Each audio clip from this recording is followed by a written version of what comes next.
Maaca foi uma das 8 esposas do rei Davi. Maaca era filha de Talmai, rei de Gesur, uma região localizada ao sul da Síria. Davi tomou Maaca como sua esposa. Ele ainda governava em Hebron, antes de estender seu domínio sobre todo o reino de Israel. Antes de prosseguirmos com o vídeo, te convido a ficar até o término do vídeo, pois o final é surpreendente. Também não se esqueça de deixar o seu like e o seu comentário. Na série Reis, Maaca está sendo retratada como uma postura diferente das demais esposas de Davi. Por se tratar de uma princesa, ela aplica regras comportamentais aos filhos, Tamar e Absalão, no qual ela o enxerga como um futuro sucessor do rei Davi. E para isso terá ao seu lado um forte aliado, nada mais nada menos que o conselheiro do rei Davi, Aitofel, que após a morte do marido de sua neta Batseba, Urias, a mando do próprio rei Davi, elabora um plano para desmoralizar e destronar Davi, e o escolhido para tal tarefa será Absalão. Ao passar dos capítulos, Aitofel se aproximará cada vez mais de Maaca e de seu pai Talmai. Ele chega a dizer a ela que ela é a preferida dele para ser a grande rainha. Um grave acontecimento entre os filhos de Davi mudará para sempre a relação de Absalão com seu pai. A omissão de Davi em não punir severamente Aminon, seu primogênito, ao abusar de Tamar, irmã de Absalão, trouxe graves consequências, entre elas a vingança de Absalão, que não se esqueceu do acontecido e mais tarde se vingou matando Aminon. Tempos depois, Aitofel convenceu a Absalão que ele tinha todos os predicados para ser um novo rei de Israel, dizendo que o rei não gozava mais do respeito e credibilidade que tinha com o povo e que ele poderia facilmente ocupar esse lugar. Absalão era o terceiro na linha de sucessão, após a morte de Aminon, e segundo alguns historiadores, Quileabe, o segundo filho, teria morrido ainda na infância, deixando o caminho livre para Absalão ser o novo rei. Fisicamente, ele era um homem atraente, de certo semelhante ao pai em muitos aspectos, mas ele era ambicioso e não estava disposto a aguardar os acontecimentos e colocar o seu futuro nas mãos do Senhor, como seu pai fazia. Ele queria assumir o reino logo, não lhe importando se fosse necessário até mesmo derrubar o seu pai do trono. Com esse objetivo, ele começou uma campanha sutil e secreta para ganhar a simpatia do povo e afastar o povo do rei Davi. Ao fim de 4 anos, sob o pretexto que tinha que cumprir um voto, Absalão foi até Hebron, onde havia nascido, levando com ele 200 homens convidados que não sabiam das suas verdadeiras intenções. Hebron foi a primeira capital do reino de Davi durante 7 anos, e Absalão teria ali muitos velhos amigos para lhe dar apoio ao rebelar-se contra o pai, e com ele foi também Aitofel. Secretamente, Absalão mandou avisar todas as tribos que, ao ouvir o som da trombeta, ela saberia que ele era rei em Hebron.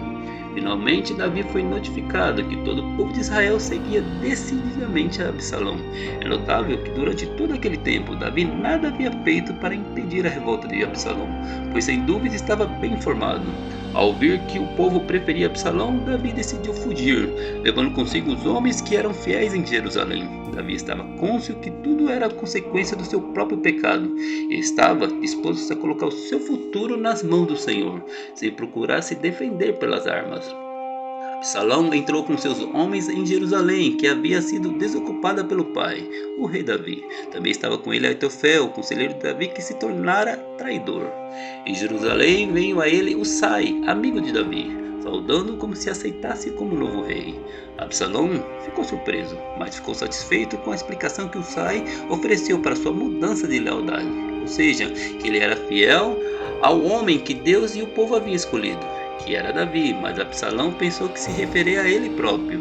O resto da declaração de Husai também era ambígua, mas Absalão não percebeu. A primeira providência que Aitofel recomendou foi que Absalão coabitasse com as concubinas de Davi, à vista de todo mundo.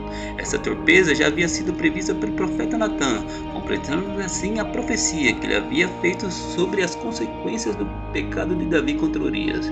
Coabitar com uma concubina real podia ser interpretado como um insulto, uma declaração de igualdade ao rei, um ato de traição, ou mesmo uma reivindicação ao trono. Aqui Absalão publicava que tudo que era do rei Davi agora pertencia a ele.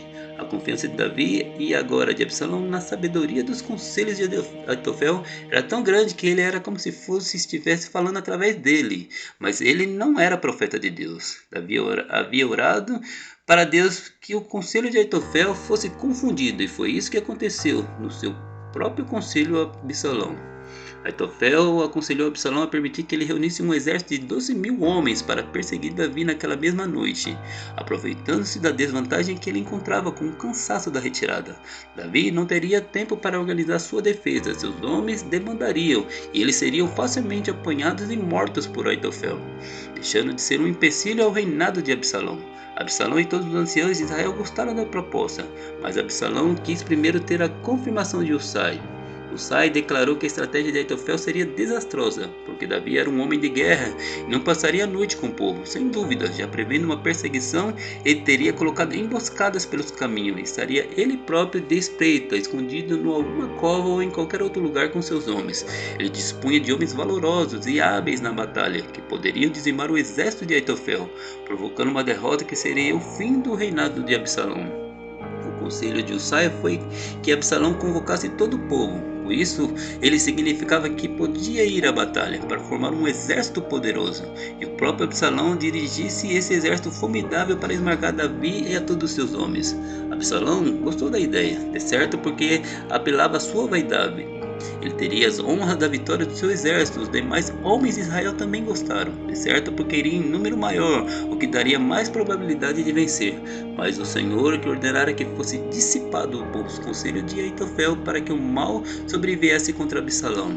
Husai contou aos sacerdotes Zadok e Abiatar o que havia acontecido, e mandou que avisasse a Davi que não permanecesse nos vales do deserto, para que passasse imediatamente para o outro lado do rio Jordão, para que ele e todo o povo fosse destruído. Davi provavelmente não imaginava que Absalão chegasse a promover uma guerra contra ele. Zadok e Abiatar enviaram essa mensagem a Davi usando seus filhos Jonas e Aimás, que quase foram apanhados por uma patrulha de Absalão, mas escaparam depois de serem escondidos em um poço por uma mulher. Davi imediatamente durante a noite atravessou o Jordão com o povo que estava com ele e continuou até a cidade de Manaim. Aitofel, humilhado por seu conselho não sido aceito, retirou-se para sua cidade, acertou seus negócios e suicídio. Novamente foi como Judas e fez mais tarde. Absalão persegue e entra em combate com Davi. Reunindo seu exército formidável, Absalão pôs em marcha para destruir Davi e os seus homens. Atravessou o rio Jordão e acampou na terra de Gileade. Ao que se saiba, Absalão não tinha experiência de guerra, porquanto nomeou o general seu primo Amasa. O adiamento do combate conseguido mediante o conselho dado a Absalão por Husai, permitiu a Davi e seus homens descansarem e organizarem para a batalha. Davi os contou e os nomeou capitão de 1000 e capitão de 100 para comandar, e dividiu o exército em 3 divisões iguais, comandados por seus generais, seus sobrinhos e os irmãos de Joabe e Abissai, Itai o Geteu, assim recompensando por sua fidelidade esses militares veteranos já bem provados juntos com Davi em guerras anteriores. Davi quis combater com ele, mas foi persuadido a ficar na cidade, porque o motivo da batalha era sua pessoa, e se ele morresse toda a casa estaria perdida. Seria melhor que ele desse apoio ao exército a partir da cidade. A grande preocupação de Davi era a segurança do seu filho rebelde, agora o seu maior inimigo, Absalão. Ele recomendou aos seus generais que, por amor dele, tratassem com brandura seu filho. Todo o povo ouviu. A batalha. Havia uma grande floresta ao leste do rio Jordão, da qual fazia parte o bosque de Efraim, nas proximidades de Manaim.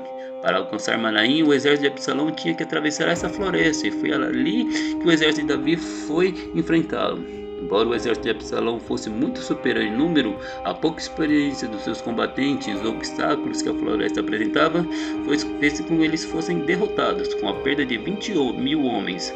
O bosque de Efraim naquele dia consumiu mais gente do que a espada.